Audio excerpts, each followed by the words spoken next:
Aloha, everyone, and welcome. It is Monday evening, September 23rd, 2024, and the time is 6:01 p.m. With a special meeting of the Committee on Planning and the Economy, please come to order.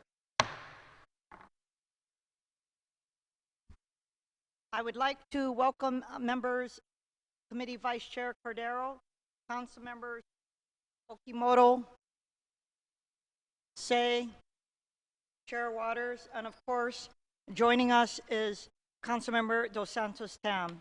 Tonight, we are holding a special Planning and the Economy meeting here at the Kawananakoa Middle School Cafeteria, located at 49 Funchal Street, to receive feedback and information from the communities in Council District 6 on the revised Primary Urban Center Development Plan, Bill 24-2024, which will guide development from Kahala to Pearl City through Council Districts 4, 5, 6, 7, and 8, and represented by nearly 20 neighborhood boards. This meeting will focus on planning for Councilmember Tyler Dos Santos Tam's District 6. There will be a short presentation by the Department of Planning and Permitting on the plan highlights and focal points for District 6, followed by public testimony and discussion. Members of the public may provide oral testimony here in the cafeteria at Kawananakoa Middle School. This is a special in-person meeting and not a remote meeting by interactive conference technology, so virtual testimony will not be available. Before testifying, each person must state their name for the record, and testimony will be limited to a 1-minute presentation. All persons who have registered to testify will be called upon first. At the sound of the buzzer, please conclude your remarks promptly. Persons who have not registered will be given an opportunity to testify following the registered speakers. Written testimonies, including the testifier's address, email address, and phone number, will be available to the public as described on the posted agenda. As a courtesy, please turn off or silence all cell phones for the duration of this meeting. Restrooms are located outside on the Mackay corner of this building. Thank you. Moving to agenda, item number 1. This item is for discussion only.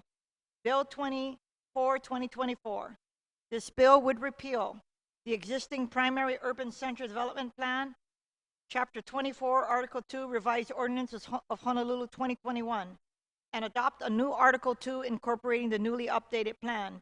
I will now turn the meeting over to Councilmember Tyler Dos Santos Tam, who represents Council District 6. Thank you, Committee Chair.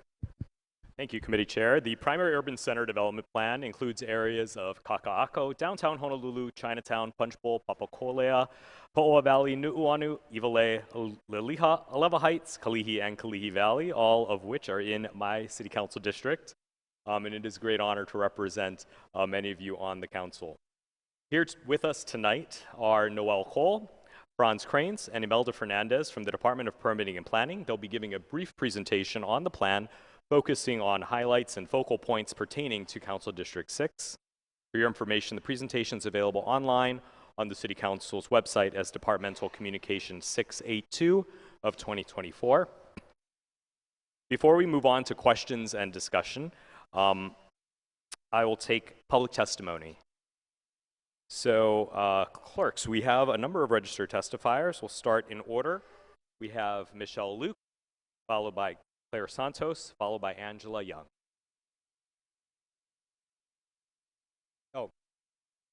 Presentation first. Oh, sorry, that wasn't on the script. Okay, presentation first.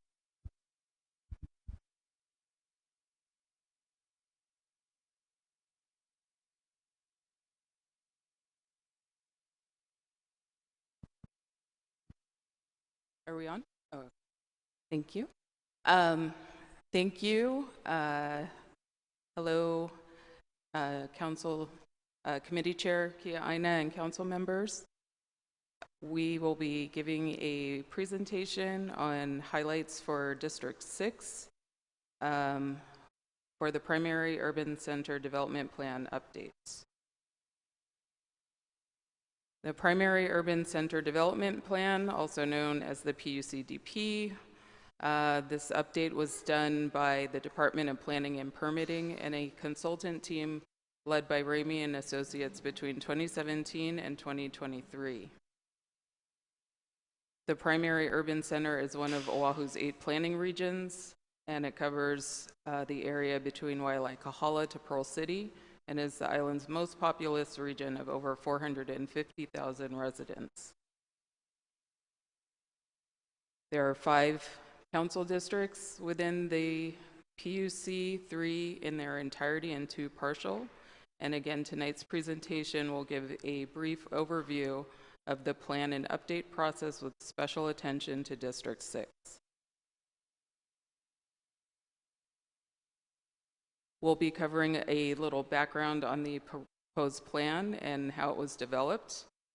We'll be spending most of the time focusing on the growth and development provisions in the plan, looking at the updated land use maps and the corresponding zoning map, and specific neighborhood level guidance in the plan that applies to Council District 6. So I also want to apologize if some of this is a little repetitive to the council members who have heard this or others who have been following along, but I do want to preserve a little context for those who are less familiar with the plan. The proposed plan and background documents and information on development plans in general can be found on the DPP website, and you can also visit the City Council website and search for Bill 2424 for the most up-to-date communications and status on this bill. Quickly on how we got to this point, as I mentioned, we kicked off in late 2017 with stakeholder interviews and a large public survey. The update process includes evaluation of the current adopted plan as well as new research and trends analysis.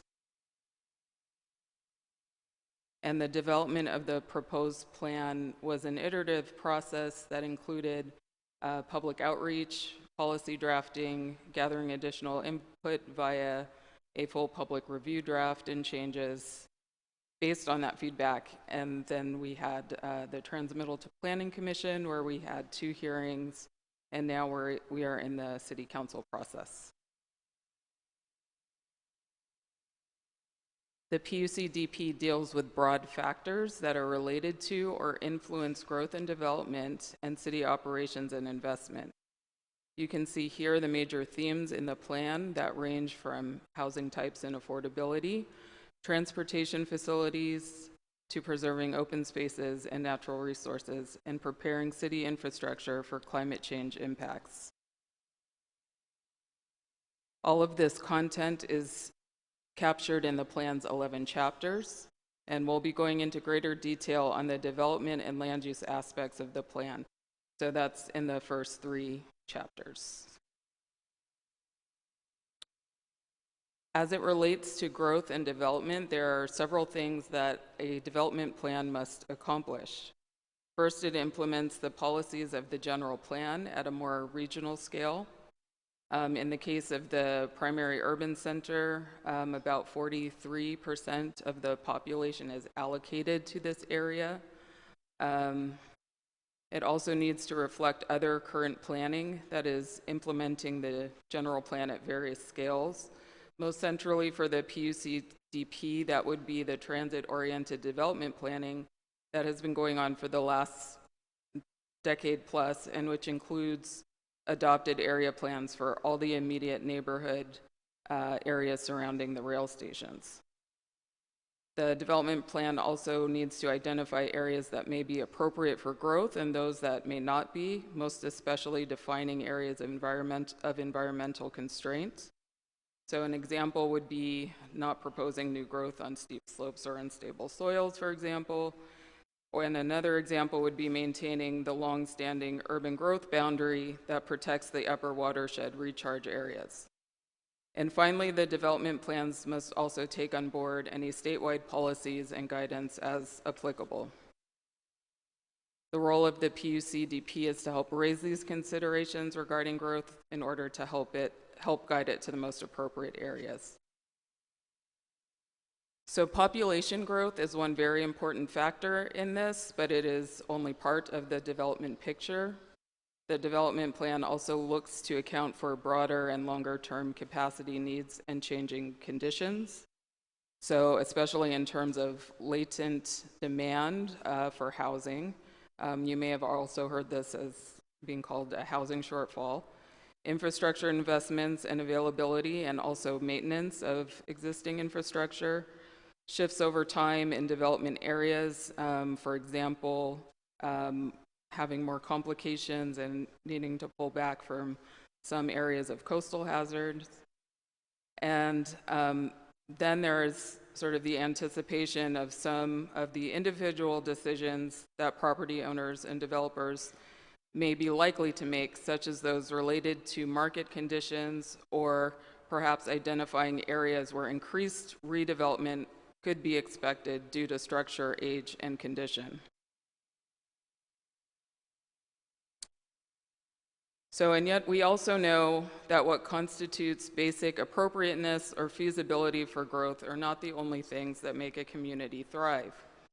There are other considerations, quality of life issues, such as whether we have the ability to get around easily, are we able to find an affordable place to live in various stages of our life, do our neighborhoods reflect our community's expression and preferences? And then there are environmental considerations, such as how we manage our resources for the present and the future, and face the uncertainties of a changing climate. So the growth and where it goes discussion that is had through the plan update process is also one about a lot of big picture issues. The approach to growth that is reflected in the policies of the proposed PUCDP are intended to strike some of that balance. The approach is to focus the majority of growth near transit and daily services. So again, this aligns with our TOD planning, trying to decrease urban sprawl, aligning infrastructure expansion with priority growth areas. So this means that the city needs to invest in areas of growth as well. Investing in bus transit supportive corridors, growing sustainably by avoiding environmentally constrained areas and maintaining the urban growth boundary, supporting a walkable and well-designed PUC, and that is more than just being able to get around. That's about making sure we have places where people want to be, that are safe, where they can meet with their community members, and encouraging context-sensitive redevelopment and infill. So that's about, making sure that the development and redevelopment that happens in areas are appropriate to that place. Per the city charter, the development plan maps are meant to be more broad and general than the zoning maps and implementing ordinances. So in other words, they're meant to be more conceptual and allow room for zoning and other rulemaking that adjust to the more site-specific conditions. However, the TOD planning and more recent state-level planning, as well as general trends, have reintroduced more areas of mixed use into planning and zoning that are not easily accommodated with the prior land use map. To account for that, the updated PUCDP land use maps have been organized around the concept of place types that show areas that are generally residential, areas that are commercial or mixed use, and on a scale of lower to higher density or intensity.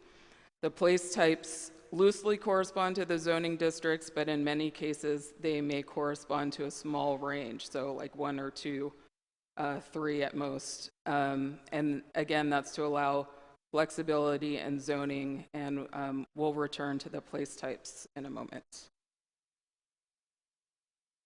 First, for context, I'm going to show the TOD areas that include areas around the existing and planned rail stations. 15 of the 21 stations fall within the PUC. Of those, 3 stations are already in operation, from Pearl Highlands to Aloha Stadium. And as previously mentioned, rail stations represent by far the majority of future directed growth in the primary urban center. The remaining skyline portions within the PUC are likely to be built within the plan horizon of 2045.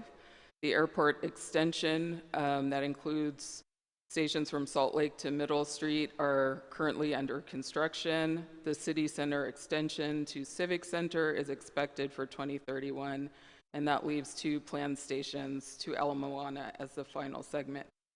8 of the planned rail stations fall within or in close proximity to District 6, so that is a really large number. Those station areas are covered under 3 TOD plans: the Kalihi TOD plan, which covers Middle Street, Kalihi, and Kapalama station areas; the Downtown TOD neighborhood plan, which covers Iwilei, Chinatown, and downtown stations; and finally the Kaka'ako Civic Center TOD overlay plan. A portion of District 6 falls within this plan area, and I'll note here that this plan was prepared by the state for their Kaka'ako Community Development District. So the state has jurisdiction within Kaka'ako in coordination with the county. So returning to the place types. All of the TOD station area plans have higher levels of mixed uses. They have more emphasis on form and urban design for walkability and multiple transit modes. And so there was a challenge of how to show these concepts on the land use map, and that resulted in the place types. This figure illustrates the place types for the primary urban center. The place types are organized in 2 ways. First, along the top, you can see the low to higher density housing types, and on the bottom it's showing the commercial and mixed uses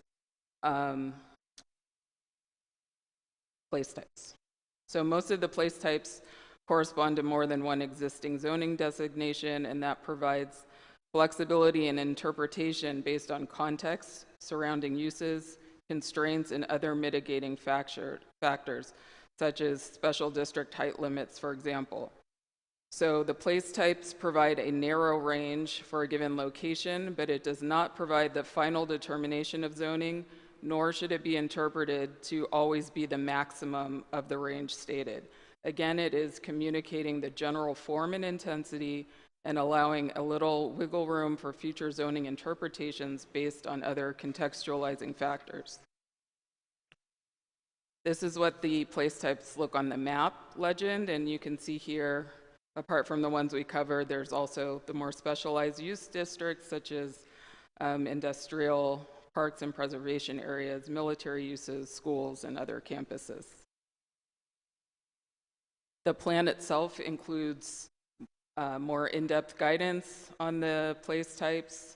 So here, the lowest density ones correspond roughly to the R residential zoning, and 1 to 3 stories, as well as the low density neighborhood serving commercial that goes along with that.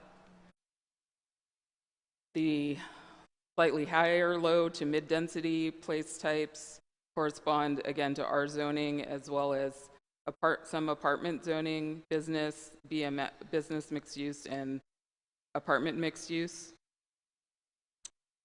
The mid to high density place types correspond with denser apartment zoning, AMX, which is apartment mixed use, business, and BMX, again, but higher densities of those. And the very highest density place types correspond to the resort, which is Waikiki.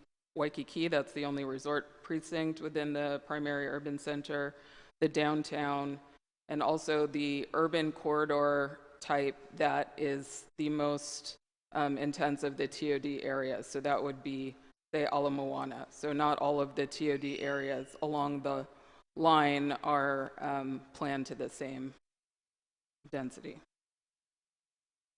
This is what the map looks like for District 6 in the plan. And this is the current zoning. So the TOD zoning is being adopted in sections beginning in the west following the rail station build out, and has not yet been adopted for District 6. However, TOD projects may still proceed under a conditional permitting process called interim plan development. So in fact, you may have already noticed, I'm sure you have, that Ala Moana area has almost built out, as well as Kaka'ako. And Ala Moana, a lot of that development has been done under the interim permitted development process. So what's being shown in the black circle there are areas where we can expect most future change between the current zoning and the land use map in the plan horizon. So that's to 2045. So can we just flip back once to the, so, and then back forward. So you can see right away that the majority of the District 6 station areas are currently zoned for industrial uses. That was all of the purple. And while the updated land use map is still showing some industrial and industrial flex uses, and the major harbor areas in gray, there's also mixed use development, including residential and commercial areas around the transit station areas, in keeping with the TOD planning for that area. So the PUCDP is a regional plan. It's not a special area plan, and it does not have the same level of neighborhood detail as the TOD plans or some other special area plans. However, it does include some broad guidance for areas, not just the TOD areas, but some areas that have not had some separate planning efforts in a while. So it's not meant to be a replacement for more detailed special area planning, but it's meant to provide some big picture considerations for areas that may see some level of change during the plan horizon based on all of those growth factors that we looked at before. So the TOD areas are identified in the focus area chapter as transformation areas, while most of the focus areas identified provide some guidance for many stable and mature neighborhoods in the urban core that will likely see more piecemeal redevelopment of aging buildings, and that have not been the subject of a planning process in recent years. Another level of neighborhood guidance that is pulled into the primary urban center development plan are the special district provisions. And again, there are some older special area plans that some of the themes have been brought forward into the PUCDP.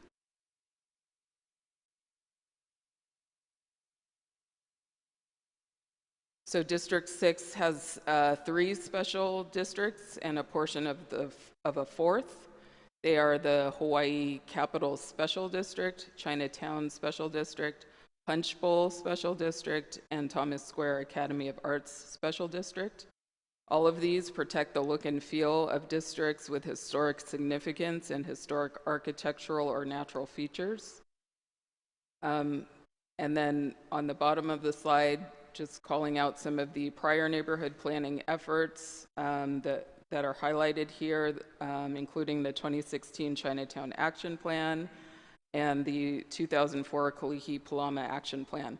So some of the themes that were pulled forward from those plans include the revitalization of River Street and Nuuanu Stream corridors.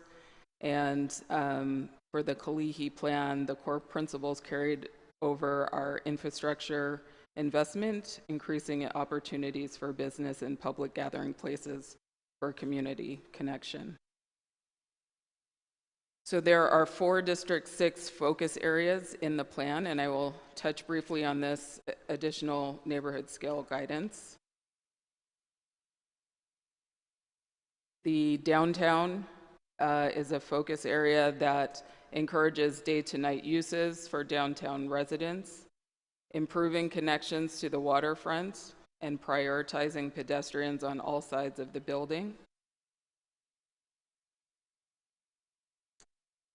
The Chinatown focus area, the focus there is to enhance safety of the public spaces, maintain design controls in the historic heart of the neighborhood, and refresh River Street and Nu'uanu Stream corridor promenades. So what you're looking at there are the new senior residences on River Street. The Evile focus area. So Evile will experience more significant redevelopment than most other areas. Again, that's going from industrial to a mixed-use TOD district.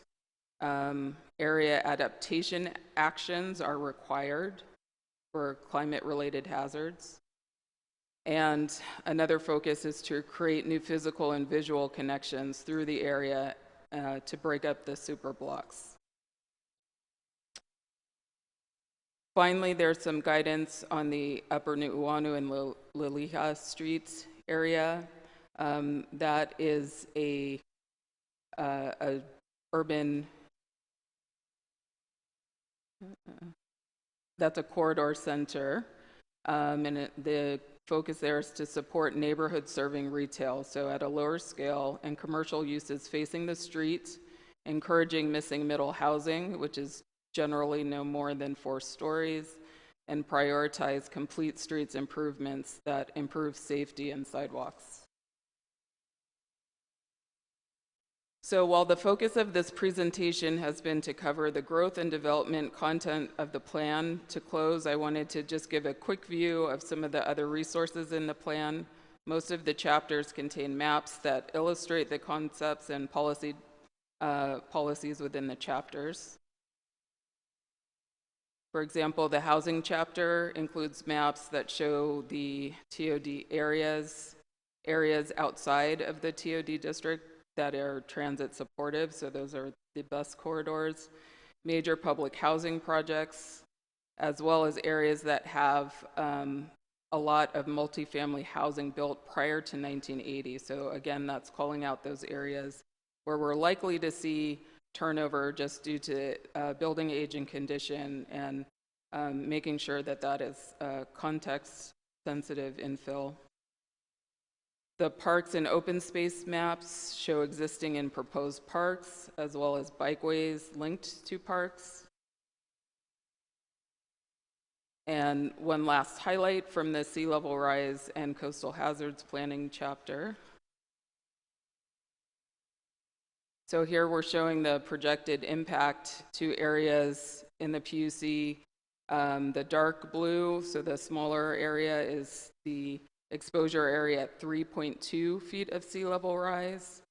And then the lighter blue is 6 feet of passive sea level rise. So that's looking out much further than this planned horizon, but it's still something we need to contend with long-lived infrastructure and buildings with low tolerance for risk and long lifespans.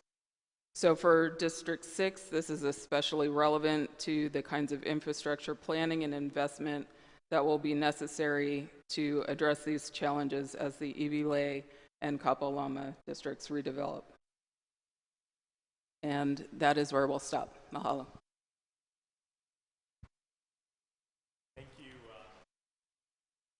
Thank you to DPP. Now it's time for public testimony, so we'll go in order. Michelle Luke, Claire Santos, and Angela Young.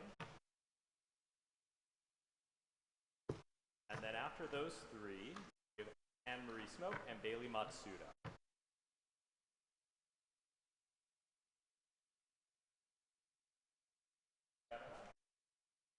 Are you?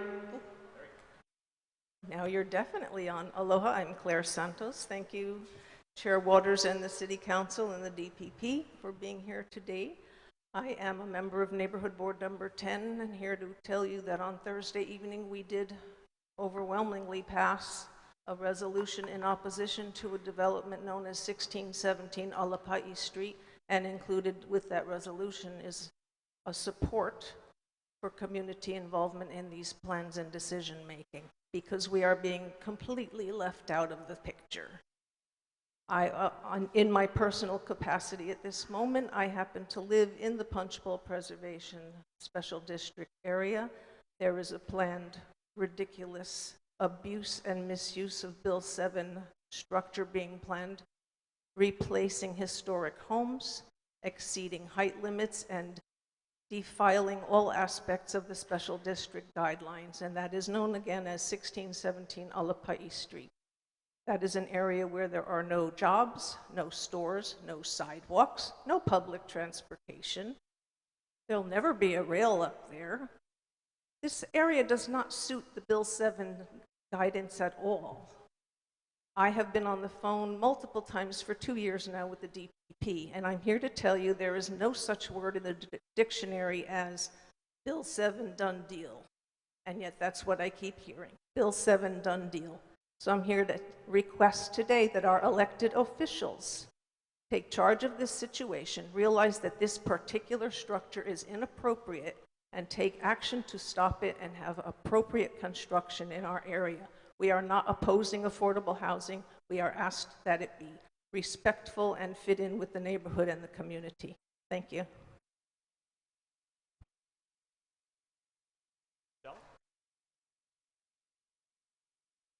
Aloha, my name is Michelle Luke. I'm a resident at Kahalemoi, which is in the core of the Punch Bowl Special District area.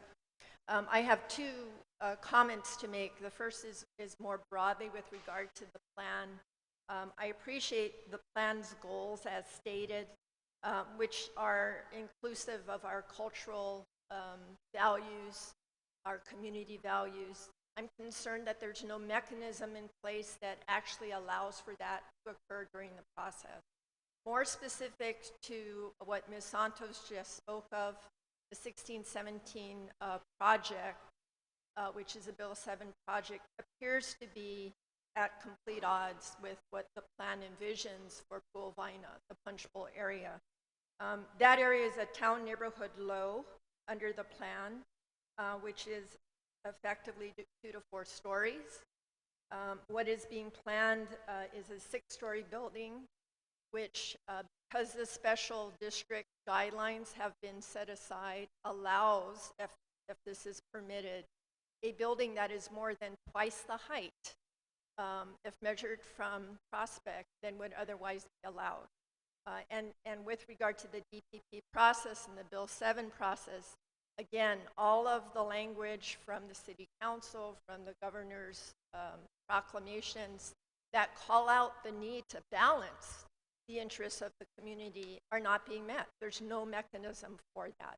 And so we would very much appreciate if the council would consider how to accomplish that, to actually include community interests and to ensure that affordable housing is done consistent with the plan and in a manner that is pono. Thank you very much. Thank you. Do we have Angela Melody Young? All right. In that case, Anne Marie Smoke, and then Bailey Matsuda. And then if there's anyone else who'd like to testify, please line up after Bailey. Hi, good evening, City Council members. My name is Ann Smoke, and I oppose the plan as is. While much of the PUC has desirable goals like community-driven, responsible, sustainable development using best building practices and that take into account health and well-being of the established neighborhoods, protections of special districts, provisions for low-income household, and consideration of Kapuna and ADA needs, there's no language in this plan that explicitly protects these goals. In fact, while critically important, the PUC places special focus on achieving affordable housing production building upon current strategies employed at the city level. The question is, which strategies are they referring to? The strategies that by law are incorporated in the DPP's land use ordinance that include important permitting restrictions to enforce responsible development like fire safety codes, setback restrictions, adequate ventilation and lighting, and ADA compliance. Or is it the PUC referring to today's reality driven by Bill 7 with relaxed zoning and building code requirements that give developers essentially carte blanche to do whatever they want with no guardrails and what appear to be perfunctory rubber stamping of plans that show no regard for community input, the safety and well-being of current and future residents who will move into these subpar developments. And the 1617 Alapai project which is a 53-unit, 350-square-foot, one-bedroom units, 6-story apartment building with just 4 parking stalls and reduced setbacks, being permitted for development in the core of the Punch Bowl district is a prime example of such projects. This project, because of the Bill 7 relaxation, zoning, and code requirements, will result in unsustainable increase of density over taxed existing aging infrastructure, significantly impair traffic flow, and allow for a building height of more than 2 times the norm for this special district. It's also in close proximity to existing structures. So basically, additionally, it violates code minimums like roadway access for fire response and ADA access. So in closing, the language of this PUC must be modified to ensure the protection of all residents, current and future, and ensure responsible and sustainable development using all best practices as suggested in the PUC's guidelines. Specifically, expand policy SLR 2.1 that vets proposed solutions for higher impact areas with the community to include the same community inclusion in all development as is our statutory right, as expressed in the POC as being an important filter for planning. Also include language that ensures more robust DPP oversight and prevents reckless development like we're witnessing firsthand with the 1617 Alapai project. And then finally state all existing subdivisions and zoning property approved prior to the effective date so that challenges to existing approvals such as 1617 Alapai can be resolved and vetted. So thank you. Thank you. And Bailey Matsuda. And then anybody else who didn't get a chance to register in advance can follow Mr. Matsuda. Aloha kako. I'm going to take a little different tact, although I am part of this concern about that building. But let me give you a little bit of detail so that you understand what the concern is. The Punch Bowl Special District allows for 40 feet above Prospect Street as the limit. So you need to add 20 feet to where this project 1617 Alapai is, right? It's 20 feet up Alapai, and then it is planned for 68 feet, right? So that you add all that up, it's 88 feet above Prospect Street, not 40. So that's part of the concern for just the height. There are many others that have been, right, spoken about, but that's one of the very obvious things. So I'm actually speaking in favor of the plan, and I understand it needs to be flexible. But my opposition to Bill 24 is that it doesn't go far enough, because I feel like 1617 Alapai, in terms of the plan and your own words, and thank goodness that you support and call out the Punch Bowl Special District as being worthy of continuation from the past into the future. That's as it should be. But that being the case, a project like 1617 Alapai should never have even been to permitting. I mean, their job's hard enough. Why would you put that there? And Bill 7, I don't think, was ever intended to impose such a drastic variation from what you guys intend for the urban center plan. Thank you. All right. Thank you. Is there anyone else who would like to share their mana'o at tonight's meeting before we get into questions and discussion for DPP? Anyone else? Don't be shy. Going once? Going twice? Oh, Tom Heinrich. Sold to Tom Heinrich. Right, and anybody else following, please follow Mr. Heinrich. That'll be the last call. Okay, mahalo. Aloha members, Tom Heinrich speaking in my individual capacity this evening. I just wanted to touch very briefly on a couple of bullet points, if you will. First, as I've known many of you for a long time, I wanted to comment and commend the effort that has gone into the new PUCDP. Some of us who've been around for a long time and been through prior processes really do appreciate the amount of work and the changes that are demonstrated in what's a much more complicated document, if you will, but far more pertinent in vocabulary, in colors, all the rest of that.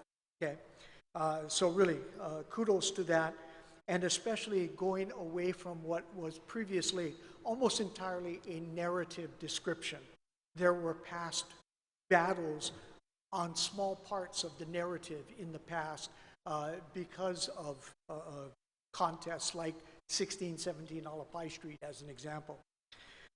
Secondly, I wanted to emphasize that one of the things that the council needs to give consideration to, and I will reread the plan and try to connect up to some of the statements that are there, is protection for the special districts that exist now, let alone whatever development of additional special districts there might be in the future. But the special districts took a lot of time and effort to get to where they are, and I'll only use two examples, Punch Bowl and Diamond Head. The view planes, all the rest of the detail that we could speak about, but under today's challenges of Bill 7, of Act 39, et cetera, what may be a temporary exemption or incentive has very long-lasting effects on that particular portion of the community or the community overall in terms of view planes, et cetera. Next quick point is there also needs to be, and again, I will look for other expressions in the current draft, strong considerations given to maintaining and protecting the areas that are zoned preservation. If it is preservation, why has it been deemed that, and especially for so many decades, and one example that is under stress, if you will, is Manoa Chinese Cemetery, zoned P2, but also under consideration for significant housing development in a difficult area of that preservation zoned area. Okay, and then my last point actually is a little bit of a curveball, but it connects up to engagement that is spoken to in various ways in the PUCDP, and that's simply this.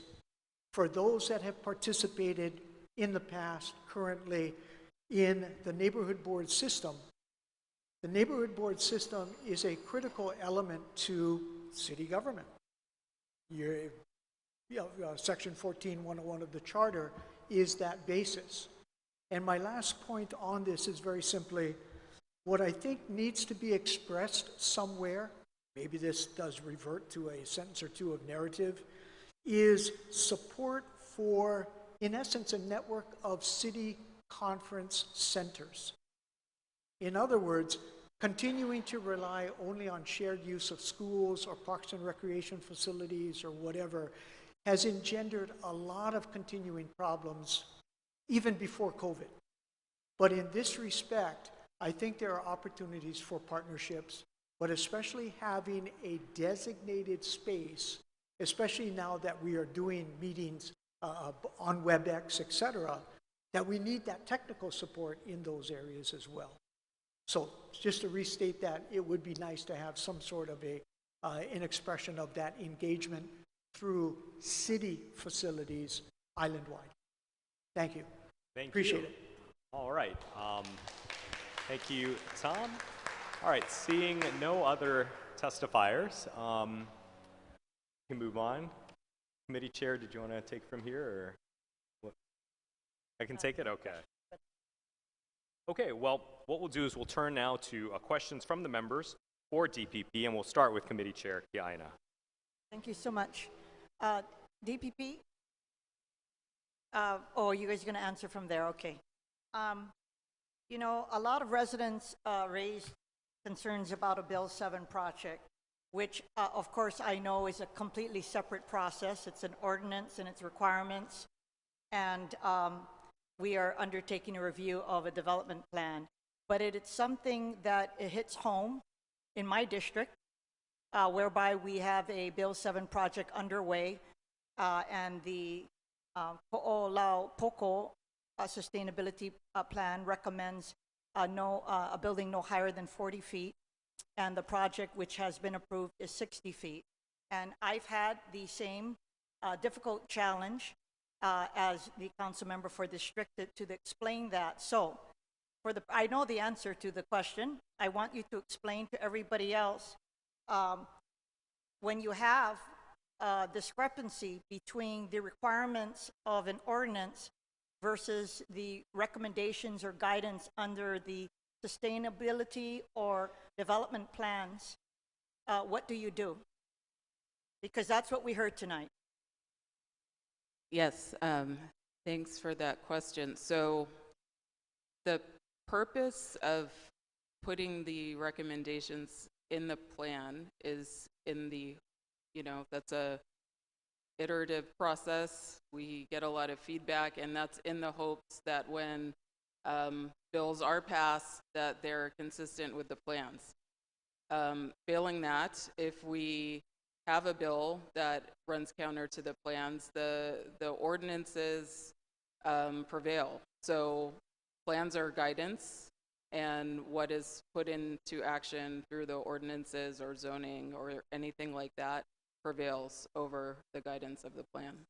So if people have underlying concerns with the actual ordinance, then it would be the ordinance that they would probably want to have the council take a look at for recommended changes. Is that correct? Correct.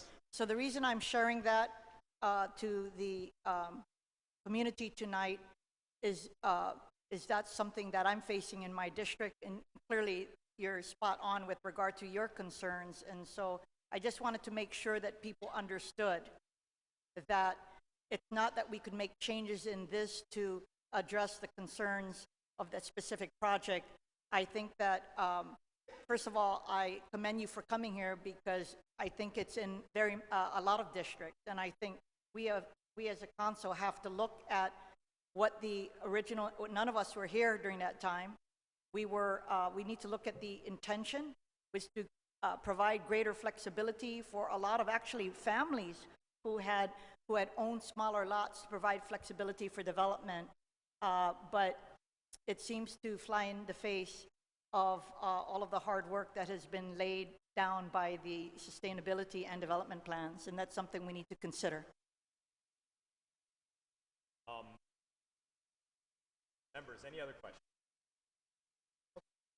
Well, in that case, before we get to asking a question, I would like to build upon what Committee Chair mentioned about Bill 7. Part of the reason why Bill 7 came to be and why actually there's great nexus to this plan, and I'm glad that the neighbors showed up, is that under the existing zoning in a lot of areas, in areas that have been called for apartment zoning, like in Lower Laliha, like in Palama, like in parts of Kalihi, it's too difficult to build an apartment right now. And so in 2019, they created this alternative pathway because it's so difficult. And in our downtown core, we've been trying to do adaptive reuse in some of the existing office buildings because they're practically empty. And it's been very, very difficult. And a lot of that, unfortunately, sorry I'm looking at Nicole, but and it's not your fault, Nicole, but a lot of it is within DPP and the challenges there. We talked about the Kalihi-Palama Action Plan from 2004 that talked about more housing in those areas, and it never came to be in the past 20 years. And to Claire's point about, there being no jobs and no services and no transit in that area, well, let's find some areas with jobs and services and transit and find ways to concentrate, the housing in those areas. And so I think we have the opportunity with this plan to do so. And so that, I think, gets to my next question, or my first question, which is for these areas, we have this beautiful map that talks about, town center areas and neighborhood, density in certain places. What are the next steps after we adopt this plan? How do we bring that to life and to fruition? What are the changes that we need to make that happen? So I think a lot of that can be accomplished through the land use ordinance update, which is now ongoing. It hasn't quite gotten to those sections yet, which is great. Hopefully there will be alignment with the passage of this plan and the ability to enact some of those standards within the land use ordinance update. And I would like to hear a little bit more about how the special district plans fit into this primary urban center plan, and to what extent the special districts can be amended, maybe to make some of them, stronger or more firm. And then similarly, with the Punch Bowl Special District, because this has been a huge focus here, I mean, that extends all the way to the other side of Laliha Street, past the original LNL. So if somebody wanted to build next to the original LNL, they'd be subject to the same restrictions that they have up on Punch Bowl for good reason. What is the process to re-examine that so we can focus on protecting the areas that need to be preserved, but, So across the LNL, maybe not? Yeah, so the special districts are part of the LUO. So that can be updated as well. I think with those, you want to look at, as you're alluding to, what are the core goals of the district, what has changed, what do you really want to preserve. There's probably room for making some changes around the edges, but it's definitely, I will say that the special districts are the single best tool that we have for protecting views. Nothing else works as well as that, those height restrictions. Since we have 3 folks from DPP, this would be my last question specific to 1617 Olive High Street, but I understand that it's under the traffic review branch is doing some reviews now. I'd appreciate having the opportunity to talk with them about some of the things that the traffic review branch has flagged, ingress, egress, and impacts on the 5-way intersection. Thank you. All right, members, any other questions? Councilmember Cordero. Thank you. Hi, Ms. Cole. Thank you for your presentation. Sorry, I cannot hear, so that's why I'm talking loud. I don't know if people can hear me. But my question is in relationship to our district. Council District 6 and 7 are abutting each other. So when I worked on the TOD plans as staff, I know that there has been an urgency or request for our shared districts to have a special business district along Dillingham. And we know that majority of the growth for both mine and Councilmember Dos Santos Tams are going to be along Dillingham at Kupalama. And my question for that is at what point or juncture, I know the answer already too, but how are we able to start establishing that for our communities and businesses along those areas where the growth will be, especially new businesses? So that would not hinge upon the PUCDP. I think the PUCDP would fully support, that, as you point out, that it is where new growth and not just mixed use, but a lot of commercial and business growth is set to happen. And so there's nothing in the plan that would conflict with establishing any special business district along that portion. Got it. So that means that because the plan is so broad that as legislators, it is incumbent on us to work with our community to do those specific neighborhood either concerns or initiatives. Is that correct? Yes, I mean that it could be interpreted that way, and it's meant to be a tool for community members, council members, departments. Everyone can use it to advocate for these types of projects. Okay, understood. Thank you. And my next question is, and I didn't see this in parts of my district, which is from Aya to Kupalama, and it says for the proposed plan in one of the core districts in Councilmember Dos Santos Tam's area is to prioritize pedestrians on all sides of buildings. For me, I understood that because I saw that it was in relation to the density of the area. Is that correct? Yes, especially for downtown, when you have those very dense areas, you want to make sure that there's circulation and you're not creating these dead spaces between buildings. Okay, thank you. And I know that we're talking specifically about Councilmember Dos Santos Tam's area. However, because we do share our lines along Kupalama, and I'm not sure what Kamehameha Schools is going to do along Kupalama either, and how dense it will be there. But I do think that Kamehameha Schools, as with Kaka'ako, is going to be building a lot of density and units. I think moving forward, I would like to see I would like to probably propose something similar for that area in that part of my district as well. Sorry to cut up some of your time for my district, but thank you. No, it's important. All of our districts adjoin, and we all live on the same island. Members, any other questions?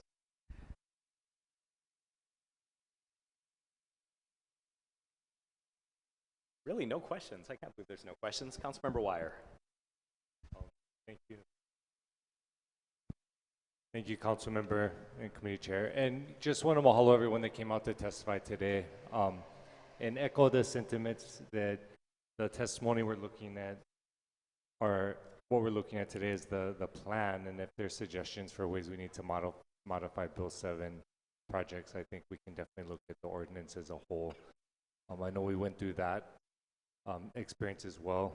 Similar to Councilmember Kiaina and Waipahu, where we had the TOD plan setting the heights about 60 feet, and I think the project came in a little over 150.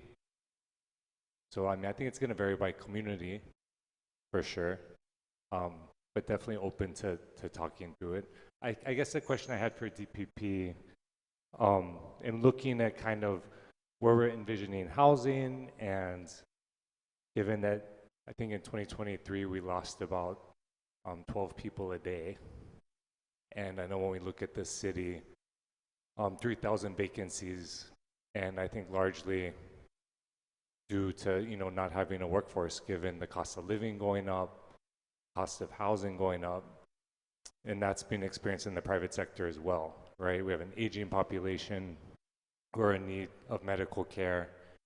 And obviously we're going to need nurses to house those care homes and work in our hospitals, and teachers and firefighters and folks to pick up our rubbish because out-of-state investors, aren't going to fill those jobs. And I think we know that. And so I'm just wondering, given the enormity of the crisis, if we're looking at kind of what this plan provides for, does it meet our needs and put us on a path to fulfilling our obligations to both be mindful of community and design, but also providing housing for our families? And I imagine that there's a lot of other frameworks outside the plan, but didn't know if you could speak to that. Sure. So you brought up a lot of great points. I think that with housing, it's always the both and solution. We have all of this TOD corridor planning, but we also, as we were pointing out earlier, we have an amount of natural turnover that is set to happen in established neighborhoods just by the fact of the age and condition of buildings. And so we really need to create those opportunities for small-scale developers to be able to redevelop that, for our core reservoir, basically, of affordable housing. So we need to look at those, the missing middle housing, again, the low-rise, multifamily, low-density multifamily housing. We need to look at perhaps having better parameters to get more affordable housing out of the TOD development as it happens. I think there's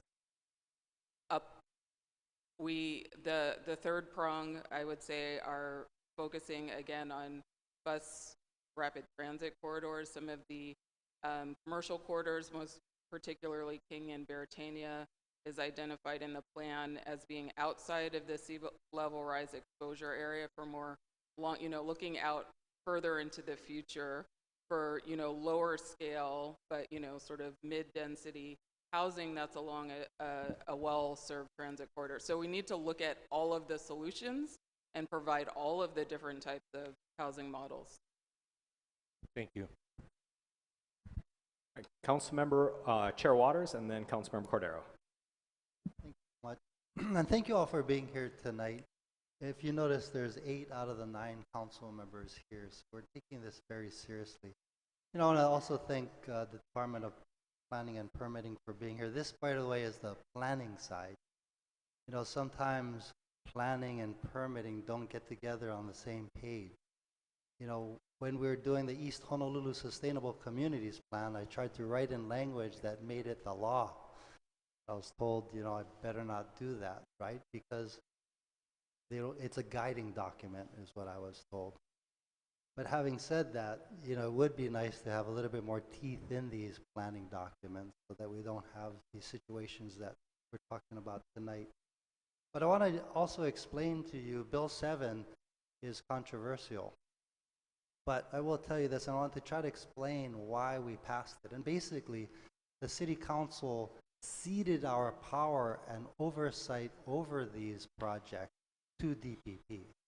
Yeah, so they don't have to come to the City Council every time they want to build one of these buildings, which perhaps it's something that we should look at.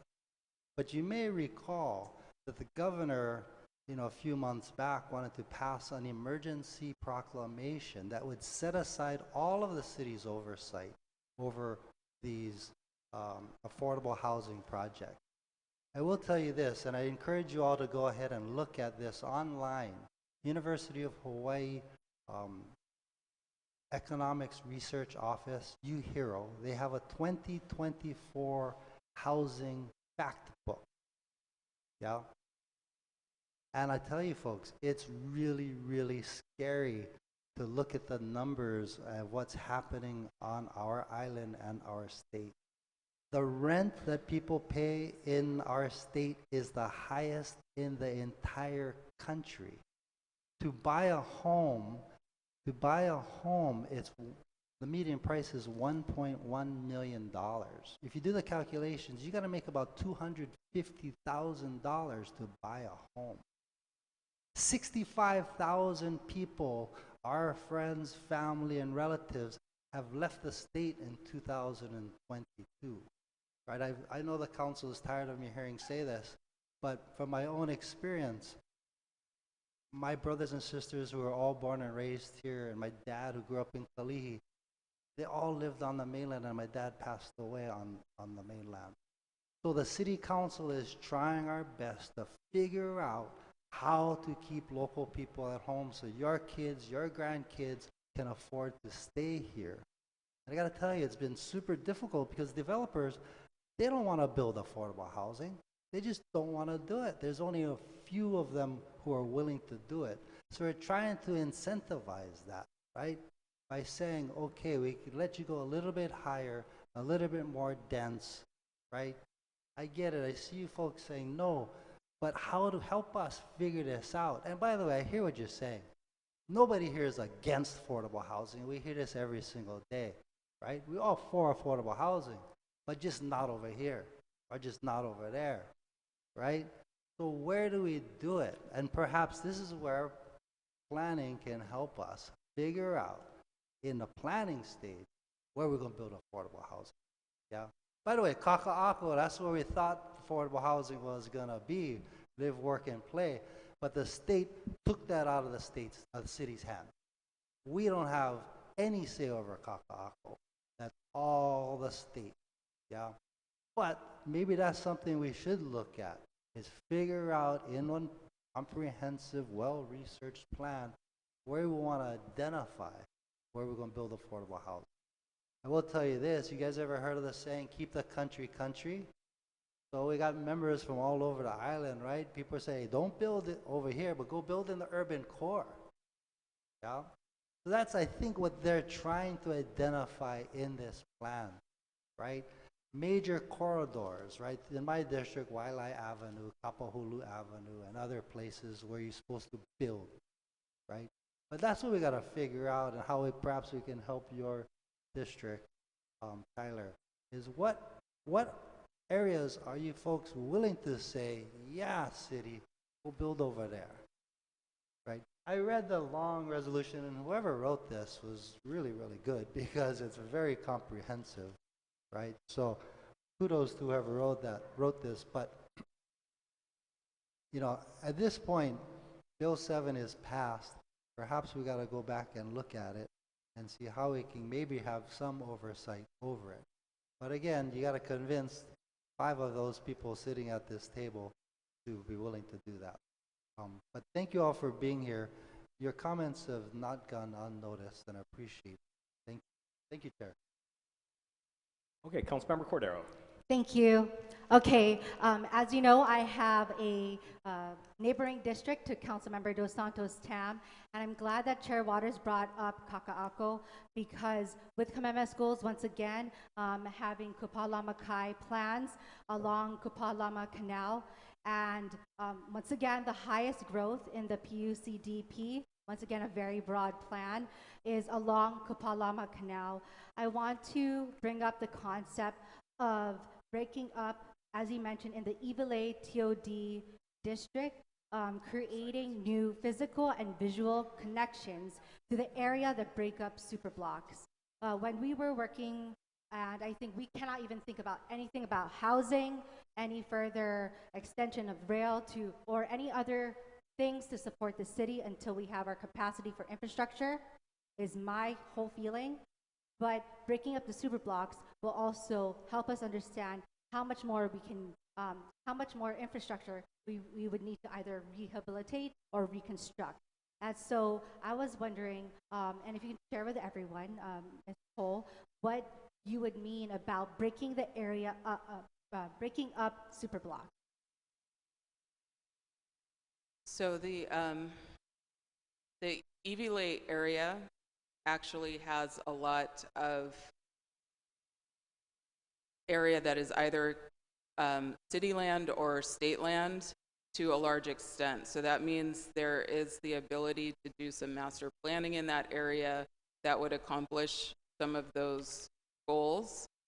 And I think that also, you know, again, to some of what Chair Waters was saying, if you know, how do we do it or where do we do it? I think the city needs to invest in these areas. It can't just be up to, you know, setting the goals and hoping that they'll happen. We need to, you know, the community and council needs to support each other in prioritizing some of the goals and investing in them. Okay, thank you. And that also means connectivity, right? I know because I used to have Iwilei up to Nu'uanu Avenue in my district before I was reapportioned, and know that there are a lot of dead ends that don't connect to one another. So I thought that was what you meant, but I guess yes, it's not. That is, sorry. Oh, it is. Maybe I went off on a tangent, but yes, planning the streets in that industrial area right now, you know, there's a lot of big box stores and sort of dead ends, and if that were to be redeveloped into a mixed-use area, there would need to be careful thought put into the streetscape planning, you know, the roadway connectivity and sidewalk and multimodal transit. Okay, thank you. Again, for the Kapalama area, I do want to bring up, you know, there's connections to waterfronts. I asked in the past 5 different meetings for the primary urban center about developing along the streamways, but I know, once again, this is not a neighborhood-specific plan, but when it comes to plans by the city and the state and in terms of infrastructure, when they are all held up either by the city or the state or whatever, what do we do about that? Because right now, we have not heard anything about the Kapalama Canal Catalytic Project, and that has been a priority from the time I was born. So I just want to ensure that that is worked on before anything comes up. I will oppose anything going up on Kapalama Canal until the Kapalama Canal Catalytic Project has started or there's like shovels to the ground. So do you have, not prescriptions, but do you have guidelines for this? So the Iwilei Kapalama area. I think the key to developing the infrastructure in that area is going to have to be addressing the flooding issues. So that means it's going to need integrated planning. So wastewater, potable water, raising roads, you know, all of those things need to be planned for at the same time. We do have some methods to do that through the infrastructure agencies, but again, if it's an area that is prioritized for investment, then it's going to need, before a single project is put in, it's going to need to be enabled to be a viable development area. Okay, thank you. And then as for the different area plans, once again, we have this general primary urban center, and then we have our different plans, right? And then we have the zoning that comes from those different neighborhood plans. Yeah? Is that correct? Okay. Sorry. Lalo got to hear you. So you're asking the zoning flows from the Yeah, so we go for like hierarchy. general yeah, plan. we have the general plans. And this is what it is. Yeah, and the general plan sets the distribution of the island-wide distribution of population. The development plans sort of drill down on appropriate growth patterns within those regions, and then that theoretically flows into zoning. But again, you know, the plans take a long time to develop. Zoning doesn't get updated often, so we do have an opportunity now with the LUO update to better align the zoning with our plan. Okay, thank you. Next, I do also want to ask about the flight plans because downtown does have higher heights. However, when we get closer to by Costco, which is in Councilmember Dos Santos Tam's district, and by Kupalama Canal. Excuse me, this meeting is about the primary urban center, which is I'm asking about. I watch your neighborhood boards. I am asking what is in this realm. Thank you. So I know that those heights don't go very high don't go as high. Do we still have the same flight plans or restrictions? So those areas in the PUCDP on the map, there's a little like dot overlay in the areas that are in the FAA flight path and where you need to be especially careful with heights. So that coordination needs to happen with state DOT airports, and they have commented that some of the heights may be too high, you know, if you're looking at bonuses and things. So, but they will weigh in on projects as they happen, but that also needs to be part of the thinking, you know, for everyone when planning in those areas, what is realistic and what is not going to interfere with those flight paths. Okay, so our next steps forward in relation to this area, in Councilmember Dos Santos Tam's area, is dealing with the zoning, right? And so should we be reopening up the TOD plans itself or just work on the zoning so that we aren't going to the heights that would, I guess, be restricted or constricted by the state DOT and the flight plan? I think you could accomplish that through the zoning better than reopening the TOD, which again are good. Okay, thank you. This will helpfully, with this plan plus the TOD plans, will guide us for the next 4-8 years when we're making the zoning. Thank you. Thank you, members. Any other questions? Council Committee Chair Kiaina. Thank you. No questions. I'm just like to just reiterate my concerns regarding your section to increase community resilience and disaster preparedness. As you know, the next committee meeting, I intend to move this underlying measure. And in an ideal world, I would have had time to do my own assessment, but I don't because we are looking at Bill 64 to move as well. And so I have some recommendations, but I think that you need to contact your Department of Emergency Management. And just a couple of things here. You don't even have fire in here. when you crafted this was in a vacuum before the Maui fires, and I think that it's so critically important because even in the priority actions, quite frankly, empowering residents with tools and resources for preparedness should be at the top. Because as was evidenced in Maui, it was the community and individuals who are helping everyone because of the lack of communication. So I don't have time to rewrite this whole section. Ideally, your Department of Emergency Management Director should be doing that post Maui fires and its applicability to Oahu, as well as the Mayor's Interagency Advisory Committee on Fire Mitigation. With that, also, I think strengthen verbiage to working with community and your partners. You only list 3 governmental agencies. You don't even have your Citizens Advisory Commission on Emergency Management. You don't have community emergency response teams, neighborhood boards, or neighborhood watches. And so I know my staff is here to take down my verbiage, but I had told you that maybe I might have time. I don't have time. So I just want to let you know that I think moving forward, all sustainability plans and development plans for Oahu have to have a more robust section here to take into account what could likely happen anywhere here on Oahu with bird fire. And I would appreciate you guys' consideration when we're moving this along. Okay? Thank you. Okay, members, any other questions? All right, if not, I have just 2 closing questions that focus on kind of bigger picture issues.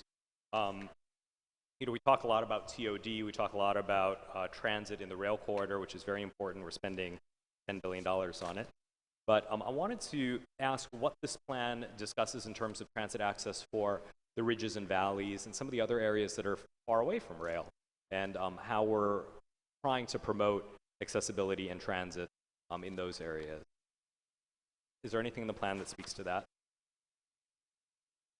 There is, but it's pretty broad in general. Again, those are areas that are low growth.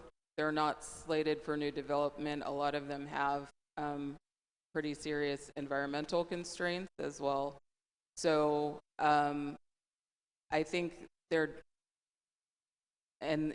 would be a discussion with Department of Transportation Services as well about making sure that we preserve and enhance transportation in those areas and not, unfortunately, sometimes routes that are lower ridership end up getting cut, but sometimes those are the areas where people rely exclusively on transit, so I think there is room for better solutions there. I'm sorry I don't have a perfect answer in the plan, but that's kind of exactly what I was trying to get to. The Nu'uanu Neighborhood Board was very concerned last year about Route 4 being cut back to just Wiley Street, not serving the valley. There's also pockets of Kalihi Valley, which is very transit dependent, that don't even have bus access up on Nihi Street and in the Wilson and Jenny area.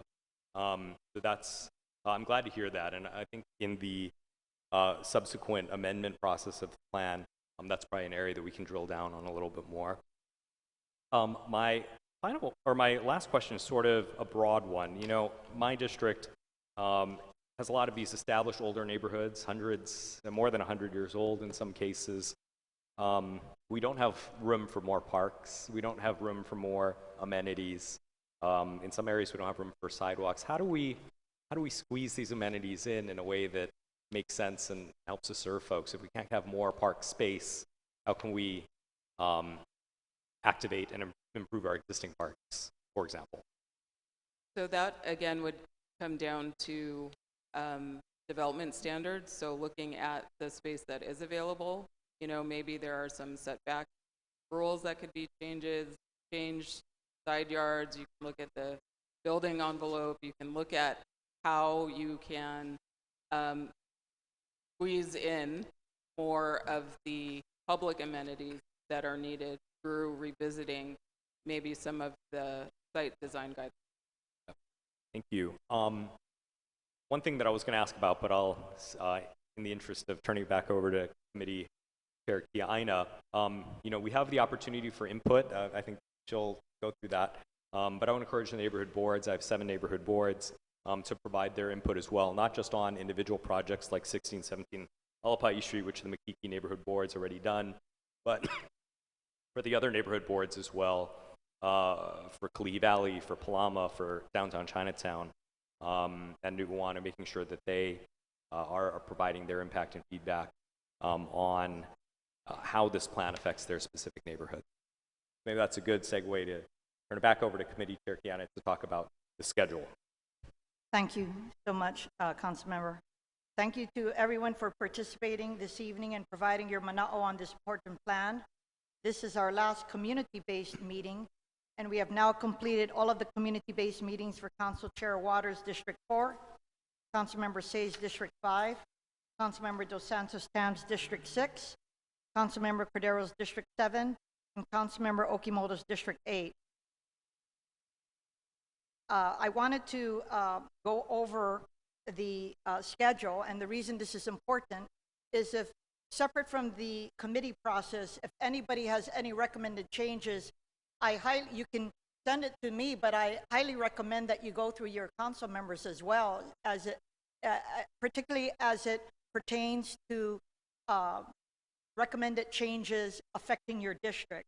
And so I would also say to the council members that I expect any changes relating to your district for you to take the lead on that, okay?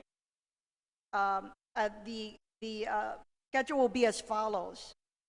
We will be moving this underlying measure for committee action on Tuesday, October 22nd, by this committee.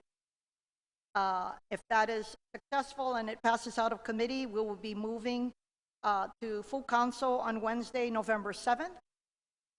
And if that is successful, then we will be moving for final committee action on Thursday, November 21st, followed by full committee action, I believe that is on December 7th. Is that correct? I'm sorry, December 11th. I wanted to thank the principal of Kwananakoa Middle School, Ronnie Victor, and her staff for accommodating us and allowing us the use of their cafeteria for tonight's meeting. There being no further business, this meeting is adjourned.